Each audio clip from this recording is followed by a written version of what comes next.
Bueno, continuando con el tema de ginecología, vamos a hablar ahora de la adenomiosis. Esta es una patología benigna que está caracterizada por la presencia de glándulas endometriales y estroma que van a invadir el miometrio, acompañado de hiperplasia e hipertrofia de las fibras del músculo liso. También es llamada endometriosis interna. Dentro de los factores de riesgo, cabe recalcar que es una patología estrógeno dependiente. Los factores de riesgo son una edad fértil, sobre todo a los 40, 50 años, menarca temprana, menopausia tardía, porque están más expuestas a los estrógenos, multiparidad, endometritis crónica, endometriosis y algo muy importante que es la cirugía previa uterina, como ser cesáreas, legrados o histeroscopías, que pueden ser factor de riesgo para presentar adenomiosis. Si bien la etiología no es conocida, se tienen dos teorías: la invaginación endomiometrial del endometrio y el desarrollo del endometrio a partir de restos mullerianos en una localización extrauterina. Sin embargo, hay autores que indican que debe haber un prerequisito para presentar adenomiosis, que es la debilidad del tejido muscular liso, que puede ser, como ya les había explicado, mediante legrados o daño a nivel del endometrio, e incremento de la presión intrauterina o ambos factores. En cuanto a la epidemiología, frecuente en la edad de 40 a 50 años, en un 5 al 70% se le encuentra como un hallazgo anatomopatológico y es un hallazgo clínico en el 2 al 26%. En cuanto a la anatomía patológica, vamos a ver que en la macroscopía el útero está agrandado de forma global y difusa y hay un crecimiento del endometrio en profundidad de aproximadamente 2.5 milímetros. Y en la parte de la microscopía debemos recordar que el endometrio está formado por una capa basal y una capa funcional. En la adenomiosis, el endometrio que invade el miometrio es generalmente de tipo basal. En ocasiones puede ser un endometrio de tipo funcional. En relación a las formas de presentación, tiene dos formas: la forma focal y la forma difusa.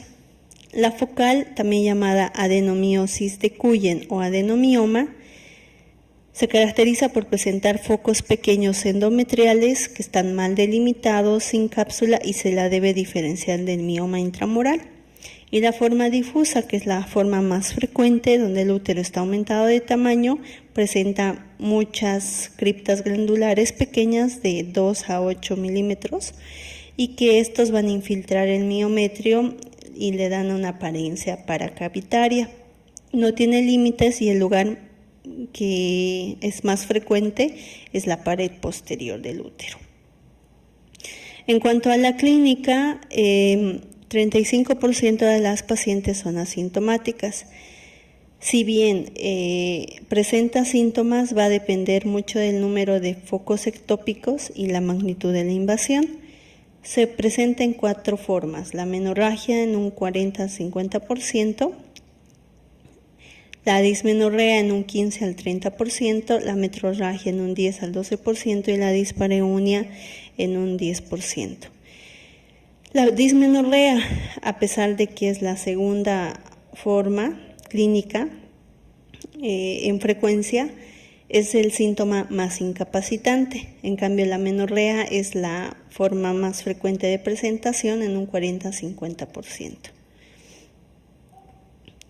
En cuanto a esta sangrado uterino anormal del tipo menorragia y metrorragias, el mecanismo por el que sucede es por el aumento de la superficie endometrial y por una alteración de la función contráctil, por las interdigitaciones de los focos y por la hiperplasia muscular que ocurre, lo que va a distorsionar la arquitectura uterina. Es muy importante recordar los mecanismos por el que se producía también el sangrado uterino anormal en la miomatosis, son parecidos. En cuanto a las patologías asociadas, el 80% son con mioma uterino, adenocarcinoma endometrial y mujeres que están con diagnóstico de cáncer de mama y que están tomando tamoxifeno como terapia adyuvante. En cuanto a los exámenes complementarios, es muy importante saber que el diagnóstico definitivo de la adenomiosis es por anatomía patológica, es cuando ya tenemos el útero como tal, ¿no? Sin embargo, se puede hacer uso de pruebas complementarias que van a permitir establecer una aproximación diagnóstica y nos van a determinar también la profundidad y extensión de la penetración del miometrio y monitorizar la evolución de las pacientes donde reciban terapia conservadora. Uno de estos estudios complementarios es el ultrasonido o ecografía transvaginal, que tiene una sensibilidad del 80% y especificidad del 74% en la forma difusa. En cambio, en la forma focal, la sensibilidad es del 87% y la especificidad del 98%. Es muy importante saber las diferencias entre adenomiosis y miomatosis con ultrasonido. En la adenomiosis afecta preferentemente al miometrio posterior. En la miomatosis no tiene una localización preferente. En la adenomiosis tienen bordes indefinidos, en la miomatosis los bordes son definidos. En la adenomiosis presenta áreas anecoicas, que van a ser los quistes miométricos, que corresponden histológicamente a las criptas glandulares y van a dar un aspecto típico de un miometrio poliquístico, también llamado panal de abejas o manchas de leopardo. Existen también estriaciones lineales y pseudoengrosamiento del endometrio. En la miomatosis puede haber degeneración quística que puede confundir, pero este no es un aspecto típico. En cuanto a la resonancia magnética, este tiene una sensibilidad del 85 al 90% y una especificidad del 86 al 100%. Y demuestra mejor la anatomía del útero y en especial la zona de unión. Con la resonancia magnética se han descrito un número creciente de casos en adolescentes y mujeres adultas jóvenes que han presentado dismenorrea y surgió un nuevo tipo de adenomiosis que es llamada adenomiosis quística.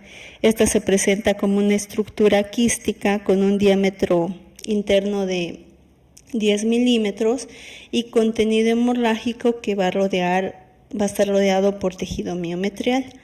En el 2015, el autor Brosens describe 3 tipos de adenomiosis quística, la tipo A, B y C, con sus diferentes subtipos y esta según su ubicación del quiste y la complejidad de la lesión, como podemos ver en la figura. Otro estudio complementario es el ultrasonido Doppler color transvaginal, que se caracteriza porque va a haber un aumento del índice de resistencia vascular del miometrio de 0.56 más o menos 0.12 y es útil para diferenciar de los tumores malignos uterinos. La histerosalpingografía también se ha visto que permite detectar el signo de Dionisi, que es el contorno de la cavidad uterina con bordes en borla o en nebulosa.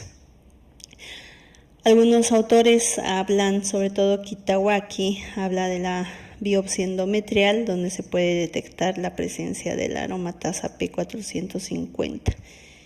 Que está correlacionado fuertemente con la presencia de adenomiosis. Y el CA125, que es un marcador tumoral que está presente tanto en la endometriosis interna como externa, es sensible pero no es específico porque también se puede encontrar y estar aumentado en la miomatosis uterina, en infecciones pélvicas, en cáncer de ovario. El diagnóstico diferencial se la debe realizar con la miomatosis uterina, con la hipertrofia idiopática del miometrio, con la endometriosis y con el embarazo. ¿Por qué con el embarazo? Porque el útero habíamos indicado que aumenta de tamaño, de volumen y aumenta la consistencia, es más blando. Entonces, en el embarazo el útero está reblandecido, en la adenomiosis también. En cuanto al tratamiento, va a depender mucho de la edad, la paridad, la sintomatología. Al igual que la miomatosis uterina, esta es una patología estrógeno dependiente. El tratamiento médico se basa en fármacos antiinflamatorios y hormonales. Ya habíamos visto en la parte de miomatosis que los antiinflamatorios no esteroideos disminuyen las prostaglandinas endometriales. Los anticonceptivos orales, el acetato de medroxiprogesterona o el DIU liberador de levonorgestrel también producen atrofia endometrial, y los agonistas de la GnRH que causan un hipoestrogenismo. En cuanto al tratamiento quirúrgico, la histerectomía es la curación radical. Se la debe realizar cuando no responden al tratamiento médico, cuando la edad de la paciente está cerca de la menopausia, cuando tienen paridad satisfecha y cuando hay la presencia de una adenomiosis difusa por examen complementario. La cirugía conservadora incluye la ablación endomiometrial, la electrocoagulación o escisión miometrial laparoscópica, donde sí ha demostrado que es efectiva en aproximadamente 30 a 40% de las pacientes. Entonces, el objetivo del tratamiento es mejorar los síntomas y mejorar la calidad de vida, con la disminución del tamaño uterino y del grosor de la zona funcional. Gracias.